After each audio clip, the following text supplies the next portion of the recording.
11 ibu hamil di Wonogiri dinyatakan positif COVID-19. Rata-rata ibu hamil ini tertular dari suaminya yang pulang dari merantau.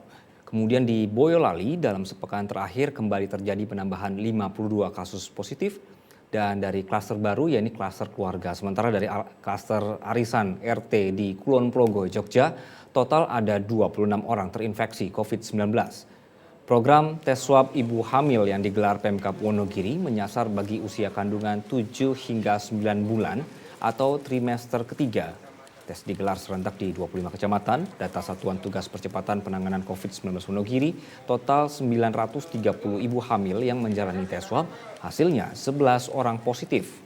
Sebagian besar ibu hamil ini tertular suaminya yang baru pulang dari merantau, serta ibu hamil yang ikut merantau bersama suami lalu pulang kampung. Secara umum, kondisi ibu hamil yang positif ini dalam keadaan baik dan kondisi janin juga terpantau sehat. Kini mereka menjalani isolasi mandiri dan satu ibu hamil dirujuk ke Rumah Sakit Dr. Muwardi Surakarta karena mendekati hari perkiraan lahir.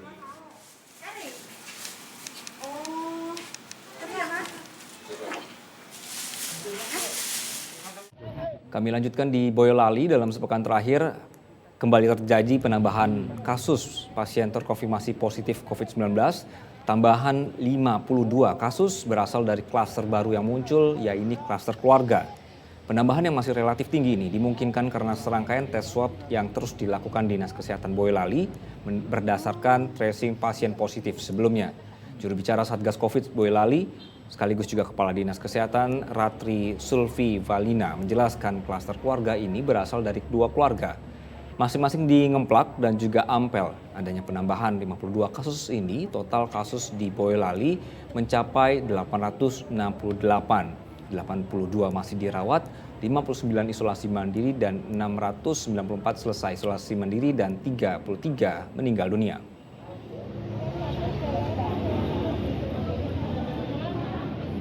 Arisan tingkat RT di Dusun Telogolelo, Desa Hargomulyo, Kecamatan Kokap, Kulon Progo menjadi klaster penyebaran COVID-19.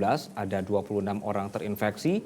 Klaster arisan berawal dari kegiatan perkumpulan RT awal September lalu. Kasus positif ini muncul dari salah satu warga yang hadir hingga akhirnya menyebar.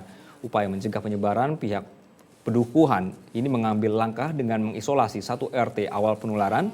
Di luar 26 kasus positif, terdapat satu kasus probable yang mengakibatkan warga meninggal dunia.